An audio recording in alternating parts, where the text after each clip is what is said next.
Hello friends, welcome to my another blog. তোমরা সবাই কেমন আছো? চলে আসলাম নতুন একটা ভিডিও নিয়ে। দেখতেই পাচ্ছ সকাল সকাল বেরিয়ে পড়েছি। এখন বাজে প্রায় 7টা, 7:30টায় ট্রেন আছে, তাই সকাল সকাল বেরিয়ে পড়লাম।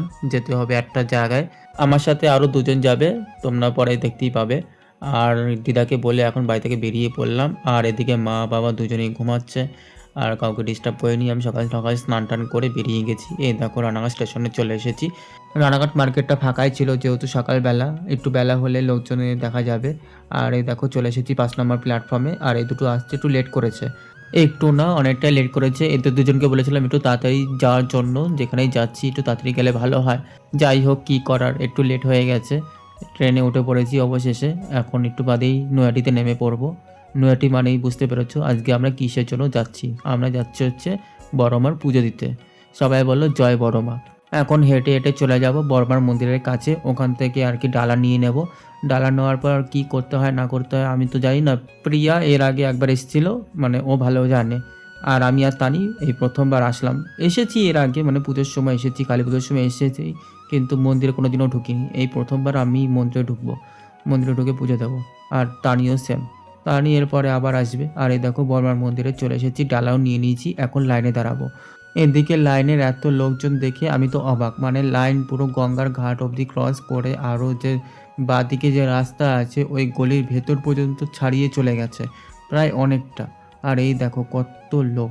আমি যত পেছনের দিকে যাচ্ছি তত ভাবছি, মানে সকালবেলা এত লোক পুজো দিতে চলে এসেছে, তাই ভাবছি। আর এদিকে অনেকে ডন্ডি কাটছে, দেখতেই পাচ্ছ। আর অনেকে ছাতা মাথা দিয়ে দাঁড়িয়ে আছে। যত বেলা হচ্ছে তত সূর্যের তেজ আরও বেড়ে যাচ্ছে। আর এদিকে আমরাও ভাবছি আমরা কি করব।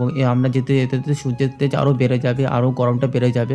মিনিমাম 1.5 থেকে 2 ঘন্টা তো টাইম লাগবেই। আর এদিকে যারা দণ্ডি কাটছে তাদের কথা এবার ভাবছি, এই গরমের মধ্যে, এই কড়া রোদের মধ্যে কি করে দণ্ডি কাটছে। রাস্তা এমনিতেই রাস্তা যা গরম, মানে পা রাখতেই পাচ্ছি না। আর এই গরমের মধ্যে ওরা কি করে দণ্ডি কাটছে সেটাই ভাবছি। শীতকালে হলে কোনো ব্যাপার নেই, কিন্তু গরমকালে প্রচণ্ড কষ্ট হয়ে যায়। যারা ভোর ভোর আসে, মানে ভোরবেলা দিকে আসে, তাদের অতটা কষ্ট হয় না। কিন্তু যারা দিনের বেলার মধ্যে এসে পৌঁছে, গঙ্গা থেকে একদম এই মন্দির পর্যন্ত আসা যে কী কঠিন, সেটা যারা দণ্ডি কাটে তারাই জানে।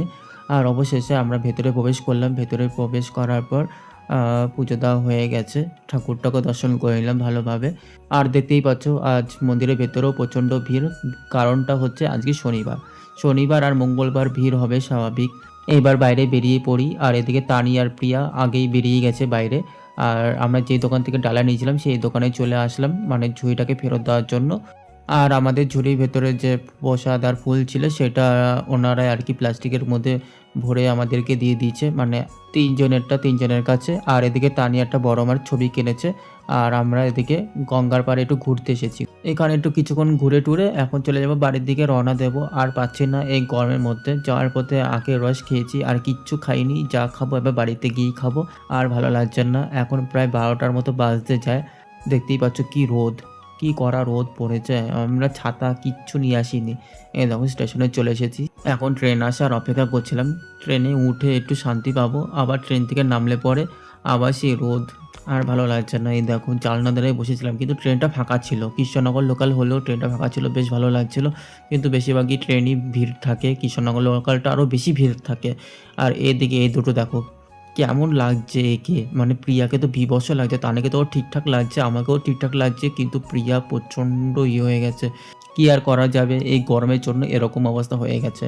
যাই হোক, এদিকে প্রিয়া ট্রেন থেকে নেমে প্রিয়ার মতো বাড়ি চলে গেছে, আর আমি আর তানি বাড়ি চলে এসেছি। চলো এখনকার জন্য এই পর্যন্তই, আবার দেখা হবে নেক্সট ব্লগে।